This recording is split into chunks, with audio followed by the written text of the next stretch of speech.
What is going on, guys? Briar Rabbit here. Today is Friday. That means that everybody's favorite squid face vendor is back in the tower. He's right here in the hangar. Let's check out what he's got. I'll give you guys some recommendations of what I think about the gear he's selling. First off, for the Titans, he's got the Armamentarium with a relatively low discipline roll. Now, I'd like to see that discipline roll be a lot higher. However, I'd still definitely recommend picking this thing up if you don't have it already. It features special weapon ammo, heavy weapon ammo, and its signature perk, Grenade Booster. Carry an additional grenade on your Titan. It works on both subclasses for your Titan. It doesn't matter what grenade you have picked. It is a very good piece of chest armor. I highly recommend picking this up. I think it's my second favorite piece of armor in the game for my Titan. Alright, next up for the Hunters, something that's not quite as useful. The ATS-8 Arachnid. So, this one's got Light the Blade, causing damage with a grenade, reduces your melee cooldown. It's got Ashes to Asset, replenish super energy when you kill an enemy with a grenade, and then it's got the weirdest perk I've ever seen, Arachnid Sensorium. Your golden gun zooms in for accuracy when aimed. I have never had a problem with accuracy on my golden gun. I've never felt the need to zoom it in more. So this is really, to me, a useless perk. Now, I will say this. The helmet looks cool as hell. I don't have one yet. I'm buying one just to complete my collection. But I don't really recommend this if you got anything else you can spend your hard-earned strange coins on. Alright, next up we've got Starfire Protocol for the Warlocks. This is a must-buy if you don't have it.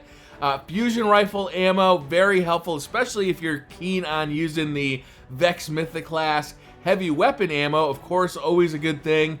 Starfire Protocol, gain an additional fusion grenade. If you like using your fusion grenades, especially in PvP, this thing is awesome. It does not stack with Gift of the Sun, so you can't get like 3 or 4 grenades, but it is very useful and allows that perk at the end of that tree on your Sunsinger to be used somewhere else. So I would definitely pick this up. The roll isn't bad. Intellect 143, not bad. It's not great, but I would definitely pick this up if you don't already have it for your Warlock. Alright, next up we've got the Suros regime. So a lot of talk about auto rifles lately after patch 1.1.1. Here's the thing about the Suros regime. It's probably, almost definitely the best auto rifle in the game. It's still good in the Crucible. It's still good in Iron Banner. It still gets the job done. It's not overpowered like it was before, but it's still good. And you never really know what's going to happen with this. Are they going to bring the auto rifles back up a little bit? Are they going to nerf other things? I would pick this up, I'll be honest with you. I think it's still a good and viable weapon inside the Crucible. It's not the best weapon like it used to be, but if you like auto rifles, the Suros regime is definitely worth picking up. Of course, we've got the exotic Shard, and this week our exotic Engram is body armor. So if you're looking for any specific body armor that's not for sale this week, you got the Mozilite to spend on it, go ahead and gamble. It's, I think, a lot of fun to do. Alright, so for upgrades, for our Hunters, we've got Mask of the Third Man and Crest of Alpha Lupi. Mask of the Third Man is a must-buy. If you don't have this upgraded yet, definitely upgrade it. Crest of Alpha Lupi is very situational. I would definitely prefer to have a fully upgraded mask than Crest. Alright, for Titans, we got Helm of Saint 14 and the Crest of Alpha Lupi. So, again, I'm going to recommend the same thing. I would definitely go with Helm of Saint 14 over the Crest. Crests are useful for... They're good for Nightfalls because you revive your enemies faster or your teammates faster. You spawn more orbs, so your teammates are going to love you. But situationally, sometimes they're useful, sometimes it's not useful at all. However, Helm of Saint 14 is very, very good, very, very powerful. I highly recommend upgrading that. For our Warlocks, we got Light Beyond Nemesis and the Sunbreakers.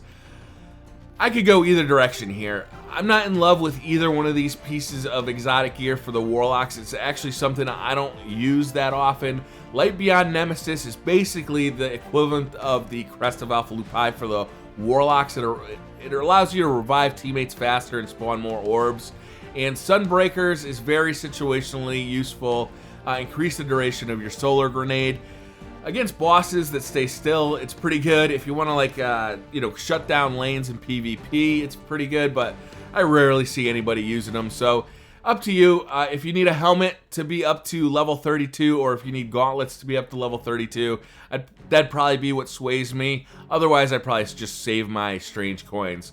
Alright, let's take a look at the weapons. We've got Red Death, The Last Word, Plan C, Thunderlord, Super Good Advice, and Yalahorn. So all of these are really good weapons except for Super Good Advice. I wouldn't upgrade Super Good Advice. I'd rather just run the bounty. It's a super easy bounty to run.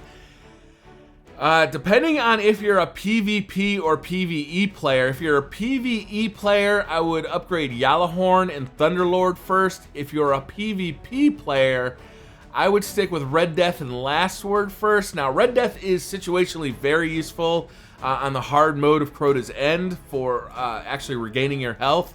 But other than that, I rarely use it in PvE. But in PvP, it's one of the strongest weapons of the game. Although I don't really like using it because of the awful sights it's got. Plan C is kind of middle.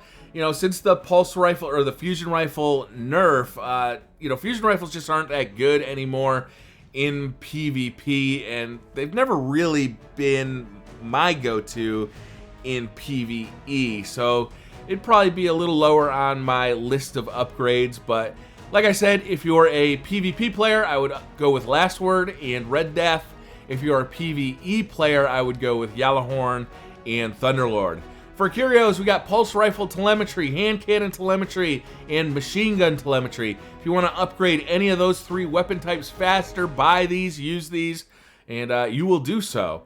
We've got the Plasma Drive and the Emerald Coil, so if you'd like to upgrade any blue rare Sparrow to a legendary Sparrow and change the color of the contrail, this is your Huckleberry. And of course, we've got Heavy Ammo Synthesis, yay. I'll actually buy one right now.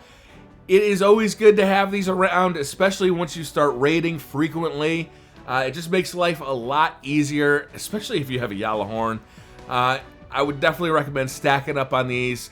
Now, it's been quite a few weeks now where Xur has sold these, so I don't know if these will ever just stop being sold again, but the fear is still in my heart, so I always make sure I stay stocked up. So that's going to do it for this video, guys. Thank you very much for watching. Hit that like button if you liked the video. Hit subscribe if you're new to the channel, and I'll see you guys next time. Bye.